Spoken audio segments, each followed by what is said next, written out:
जय जगन्नाथ मु दिवाकर दास आपण मानक प्रणाम करुच्ची।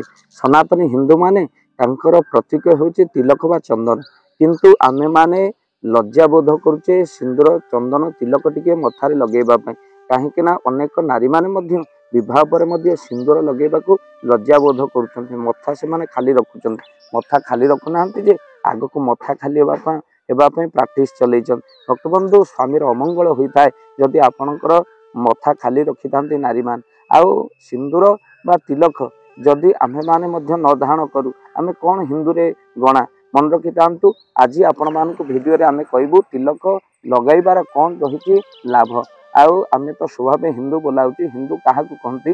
बेकरे जार माली, पछरे जार शिखा, मस्तके जार बिंदु ताकू जानिबा हिंदू। किंतु एबे आमे मस्तक रे बिंदु दौने बा तिलक लगाउने। आज तिलकर कौन रही लाभ? प्रथम जो तिलक धारण करती से स्मरण शक्ति वृद्धि हुए। मस्तक आउ नासिकार अग्रभाग तिलक धारण करने दरकार, जहाँ ललाट बोली कहती। निजक ईश्वर पाखे समर्पण करिवार भाव सृष्टि कर दिए तिलक। ता सहित अष्टगंधा चंदन जदि आपण तिलक लगाउछंती मन रखि था महादेव कृपा कुआड़े जाए ना आपण ऊपर बरसे। आग को बाधा दूर हुए, शत्रु मित्र परिणत हो जाए जदि आपण मुंडरे तिलक थाए। ता सहित तिलक को जदि आपण अँला रसरे गोलई लगाती अन्य जने बसीभूत हो जाए। मन रखि था आउ एक सुंदर उपाय आपण मानक कहूचे। जदि तिलक को अँला रस सहित आपण लगाई मस्तक लगाती जदि आपण को जदि आप निजे लगाउछंती अन्य माने आपणकर बश हो जान। तो से आपण निश्चिंत तिलक को अँला रस सहित गोलई लगेले जी आपण सामना को आस से बश हो। ता सहित अनामिका आंगुठे जदि आप तिलक लगाउछंती आपणकर धनर प्राप्ति हुए। मध्यम आंगुठे तिलक लगाइले आपणकर आयु बढ़े। खाली सेतिक नुह, निज परंपरा बा गुरु द्वारा प्रदत्त नियम अनुसार आप तिलक लगाइबार आवश्यकता अछि। आउ मते अनेक पचारती आपण यू भली तिलक कहीं लगाउछंती। भक्तबंधु यू शब्दर अर्थ होउछि कौन? मो भाव में कहे यू शब्द अर्थ होउछि यू कहले तुमे, आई कहले मु। अर्थात मु किछि नुहे प्रभु, सबु होउछ तुमे। ए यू पाखरे समर्पित, तुम पाखरे मु सबु समर्पित। तेणु से मस्तक यू भली तिलक लगाइबार अर्थ तुमको सबु समर्पण प्रभु।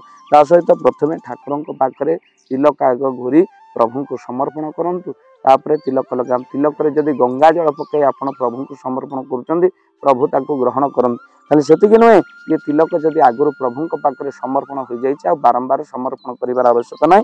आपण तिलक लगाई परिबे। गंगा जल कर्पूर अगरु पकाई आपण तिलक घूरी मस्तक लगांतु, जहाँ आपण मस्तक को शीतल रखे। देवादेवी मानकर प्रतीक होउछि तिलक। तेणु तिलक निहाती भाव में धारण करंतु। ये वीडियो को शेयर करंतु, कहीं ना ये वीडियो होउछि आपण मानक पई। जे मान तिलक लगाउ नांती नारी हो पुरुष हो समस्ते लज्जा छाड़ी तिलक निहाती भाव में लगांतु। जय जगन्नाथ, जय पंचशत। जय जगन्नाथ। धन अर्जने धर्म करी धर्मे प्राप्त नरहरि। जदि आपण मानक धन कौनसी गरीब असहाय रोगी मानक सेवारे लागि परिला, जानतु आपणक रोजगार सार्थक हो गला। आपणक धनर मध्य बहुत महत्व रहिला। तो आज आपण माने जदि चाहूचंती आपणकर से धन महत कार्य लागू, जेमिति कि आमे गोटी आम्बुलांस करिचु, जो आम्बुलांस प्रतिदिन किछि असहाय रोगी मानक मेडिकल रे पहुंचाए। किछि गरीब अनाथ शिशु मानक मध्य आमे वस्त्र दान करू। किछि रोगी मानक पाखरे पहुंचू जो माने बहुत रोगरे पीड़ित, से मानक पाखरे आमे किछि अर्थ आ गरीब लोक मानकू सहायता प्रदान करू। ये किछि दिन पूर्वरु आपण माने सहयोग कले आमे मध्य किछि कंबल असहाय मानक पाखरे जाई पहुंची बांटी थिलु। आपनको कृतज्ञता ज्ञापन करने सहित जदि आपण चाहूचंती आपणक धन आम द्वारा कौन सी महत्व कार्य लागू, तो स्क्रीन रे चली नंबर रे निश्चिंत आपण कॉल करंतु।